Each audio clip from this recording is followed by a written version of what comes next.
Hello, I'm Toycat, and last week the 1.16.100 update rolled out for all Minecraft Bedrock platforms, and you probably know this as the update that introduced a brand new achievement screen, or perhaps you know it as the update that added a way for Microsoft to permanently ban your account from online services, or perhaps you know it as the update that had the interesting decision of adding social justice messages to the home screen in the form of splashes. However, to the speedrunning community, this update is one thing and one thing only, and it's the update that ruined speedrunning perhaps forever. And today I wanted to explain exactly how and why what was done wrong, as well as the interesting future of speedrunning the Bedrock version of Minecraft. So let's start by explaining how a 0.100 update, something you would usually associate with a bug fix, managed to change speedrunning so heavily. So usually the 1.16, 1.17, 1.18 update would denote a major update, and then the 0.1, 2, 3, etc. would denote a bug fix, but in this case they decided to make quite a few changes with this 0.100 update, and interestingly enough they introduced a bunch of brand new bugs, but they also decided to change a lot of mobs, including blazes and including piglins. So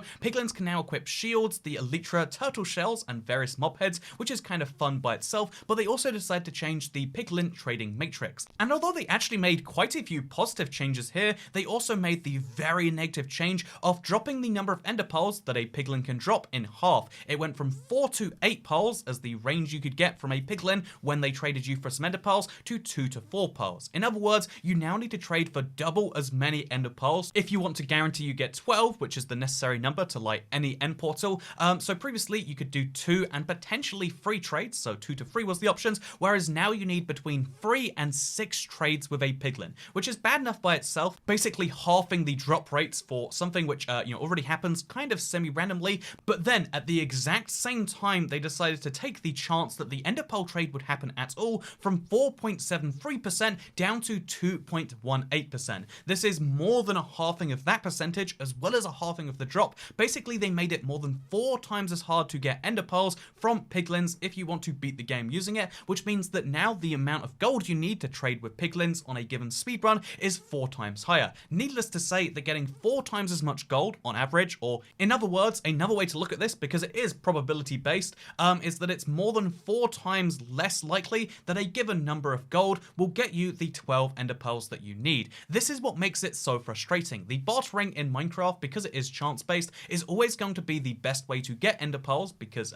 in fact anything that they drop, the fastest way, in theory at least, will be to trade with them. However, they just made it 4 times less likely to do the exact same thing you could previously do before this update, and that means that you haven't changed Minecraft in any way. It's still going to be the most efficient way, in theory at least. It's just now 4 times harder to do. 4 times as many runs as previously now have to be abandoned because the amount of gold that a speedrunner got will not convert into ender pearls, and this kind of makes sense by itself. This would have been a great change to make previously, but the thing is this basically solidifies the record which exists right now, the 13-minute PlayStation 4 record that you all saw on this channel a couple of weeks ago. That record is likely to stand for a very long time, or perhaps forever, unless players are going to go back and speedrun that exact same version to compete. That's right, people who want to beat Minecraft fast are going to have to go back to an earlier version of the game, which would be fine if this was Minecraft Java Edition and that was officially supported, but it's Bedrock and that is not officially supported. Even worse than not being officially supported, because sure, there is a way to do it pretty easily if you're on the Windows 10 version, although you're not really meant to because of the whole Microsoft Store thing. If you're playing on an Xbox One or a PlayStation 4 or a Switch, platforms that Mojang lobbied so hard to get people on board with, those platforms cannot go back and update, meaning that M8Us, for instance, the person who got that speedrun, has just kept his PS4 disconnected from the internet. That is what your players have to do, Mojang. That is why introducing new updates that come out on consoles is an important thing, because people can't roll back. Ignoring the fact that, the speedrunning for a moment, all of the bugs which this 0.100 update has introduced, because even though it was a bug fix update, it introduced just as many bugs as it replaced, people are not able to undo those changes if they trusted you and they downloaded it. People are pretty prone to trusting a developer, of a video game, the best-selling video game of all time, by the way, I should point out, and the best-selling version, Bedrock, of that best-selling game of all time. People trusted that, like, oh yeah, if they push this out to the PlayStation 4, if they push this out to an Xbox, it's probably pretty well done. Nope, pretty basic bug in just how block breaking works was somehow missed, and now everyone has to deal with that for a while, ignoring the fact that this is a just 0.100 update, and they managed to seriously change speedrunning again. Already 1.14 changed speedrunning, then 1.16 changed it again, and people are kind of fine with that. Every major update is going to have its own speedrunning category, which is already messy enough to do, but now every single single bug fix update might just have to do exactly the same thing, because otherwise you have a category of players, the PlayStation 4, the iOS, the I guess non-jailbroken, the Xbox One and the Switch players, who are just going to be stuck in a future version or stuck not updating forever. There is no version control selector for those players, which to me is a great example of why they should bring in the version control. But let's go back to the changes themselves, because personally I think it's actually a really good balancing change for Minecraft. I think that when 1.16 came out, they did have bartering be way too overpowered, because there are 3 ways to get ender pearls in Minecraft if you want to beat Minecraft fast, that is. 3 pretty reliable ways. One is to kill endermen. Usually you find a warp forest, because that's where endermen spawn in particular, and you kill 12 to 24 endermen, or even fewer if you have a looting sword, and then boom, you get some ender pearls. The second way, if you want to do some trading, is you can trade with clerics for 5 emeralds a piece, so 60 emeralds will give you 12 ender pearls, and you get to do some trading. That's a new mechanic in Minecraft, the fact that instead of killing things, you can trade for them. And then this update added in bartering, which seems suspiciously similar to trading on the surface, but it's a bit more random, it's a bit more wild, and it's a bit more dangerous, you could say. But in exchange, you could do it slightly faster, because 1 to 50 gold could get you a pearl, or technically it could be 1 to 1,000, because it's a % chance. You could theoretically trade 10,000 gold and never get ender pearls, but assuming we live in a world of probabilities that aren't in the 0.00001% chance of things, you can trade 1 to 50 gold to get a pearl, and I think that's pretty well balanced if you have the drop rates just right. I think the drop rates of 1 in every 20 gold getting you some ender pearls was probably a bit too high, because this means that if you have some gold blocks, something Minecraft itself gives you, then you have a way to skip the other 2 parts of the game. And indeed, every speed run since bastions were added to the game, which added a source of gold as well as a source of mobs which will trade that gold straight into ender pearls, every speed run since that update has just been using bartering of piglins. However, bear in mind that was during the betas of the game, that was during the snapshot phase of Minecraft, and it was pretty early on in that phase as well that it was realized by anyone who had a common sense that bartering with piglins was much stronger for speedrunning than the other 2 versions. And personally, I would have liked to have seen that nerfed. I think that would have been a really good idea, because it was just so overwhelmingly more useful that it kind of removed part of the fun of speedrunning. Speedrunning should be about the balancing of probabilities, about having lots of different ways. Sometimes you should want to go trade with clerics, sometimes you should want to kill endermen, and sometimes you should want to barter with piglins. That's how Minecraft speedrunning should work, but that's also how the game as a whole should work. There should be a clear strategy if you just want to do the simplest thing, which is killing endermen, but there should also be alternative strategies that some players might want to use. That's a lot of fun. It's something that Minecraft is really lacking, especially when it comes to blaze rods. Right now, to this day, still, you cannot get blaze rods on peaceful. You need to go to a nether fortress to get blazes. There is no other way around it, and to me, that's actually a bit of a bummer. But, that is an example of some bad game design. Good game design is having lots of viable competing choices, in the same way that instead of just adding a brand new, weapon to the game, ignoring the the netherite sword, you could see before that they added the trident. Instead of just adding a better bow to the game, now we have the bow and the crossbow. There are choices you get to make, and those choices have different outcomes and different effects and different enchantments. It's a really fun thing. That giving people choice is a great thing. Choices are good. Choices are something we should allow and encourage people to make, perhaps. And that is a great game design change. However, here's the thing, I like the changes. I think it's not a terrible change to make. I think it still technically is viable-ish, but it's not the main option you should go towards unless you get the tools for it. But you gotta bear in mind, 1.16 came out. 1.16 came out 5 full months ago, in fact, and people have been playing it ever since.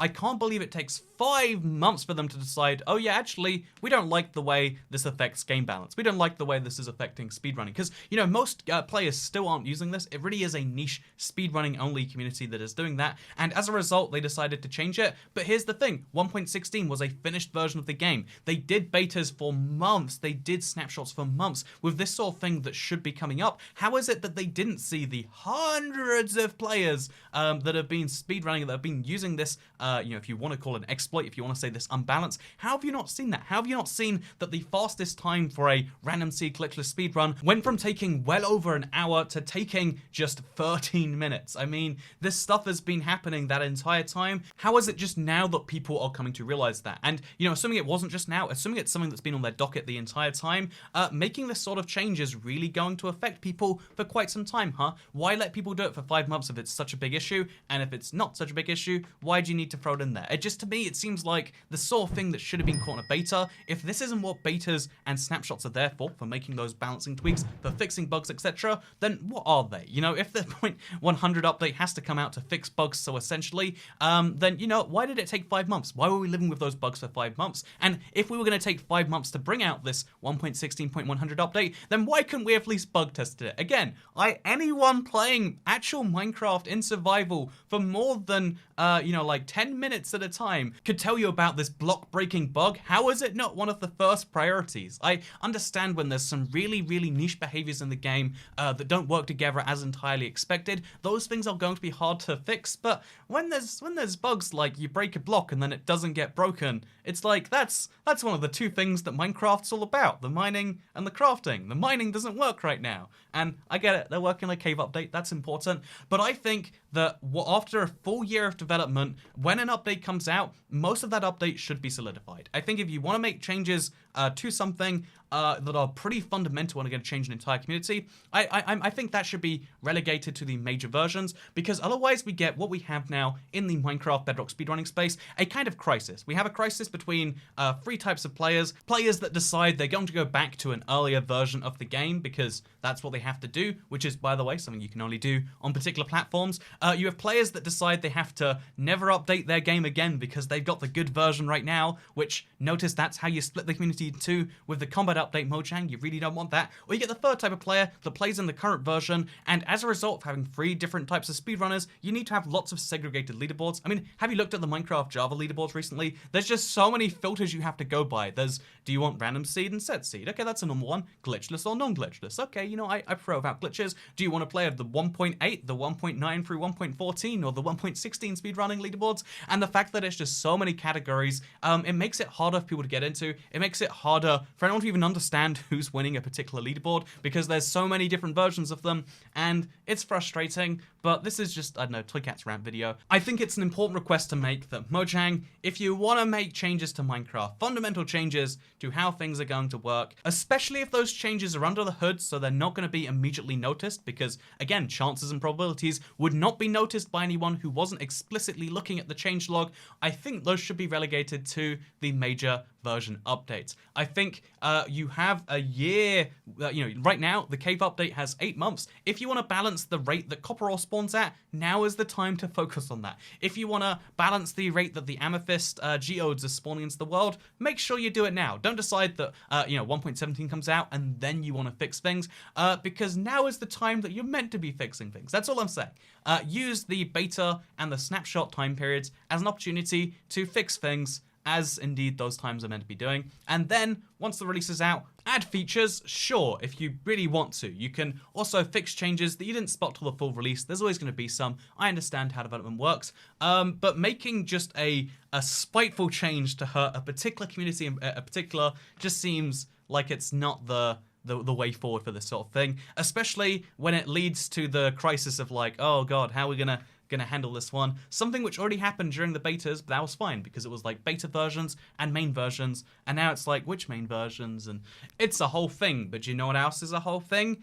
My love for Christmas sweaters. What I love about them is that you can wear them all year round, and excluding December, they're great. I mean, in December, everyone's like, oh, that's a Christmas sweater, I get it, it's ugly, it sucks. The rest of the year, though, everyone's like, wow, that's, you know, like, it's a statement piece. Don't you want the world to be looking at you and going, yeah, this guy gets Christmas? Yeah, that's what you want. And if you want that, then good news, because for the Black Friday weekend, I don't understand how Thanksgiving, Black Friday, or Cyber Monday honestly work, but for the time period that those things exist, which I think is just a few more days, maybe, you can get one of these beautiful, all I want for Christmas is a cave update, ugly Christmas sweaters, and you can also get this Toycat is Yes one. This is one I really like. I think I'm going to pick up this one personally, but you can get yourself one of these ugly Christmas sweaters over this weekend. I think it's a weekend. Is it a long weekend? I don't know for sure. I'm going to discover what the heck's going on with Black Friday. I'm going to discover what the heck international shipping even costs, because work out what that means. I know that it's going to be a big thing that you can get over the weekend. So yeah, who's excited? I'm excited. Toycatmerch.com. See you there. I'll see you square. I mean, there's a square on the All I Want for Christmas is a cave update sweater, so I guess I could see you on that. Anyway, yeah, I'm curious to see which of the two designs does better. So if you wanna vote for one, you can pick it up, or you can get both of them, and you get a little discount for doing so over Thanksgiving as well. Because I'm thankful for your giving to my bank account with the money, because that's what merch drops are. It's a way for you to buy a thing, get a cool thing, but really support your favorite internet creator. And isn't that great? I like support, and I like money. But you know what I like more than money? Cave updates. And that's what I want for Christmas. Okay, you know, that was a good ad segment. Let's see how the editor puts that one together. Okay, thank you for watching. Hope you'll enjoy it, and I'll see you next time. Goodbye.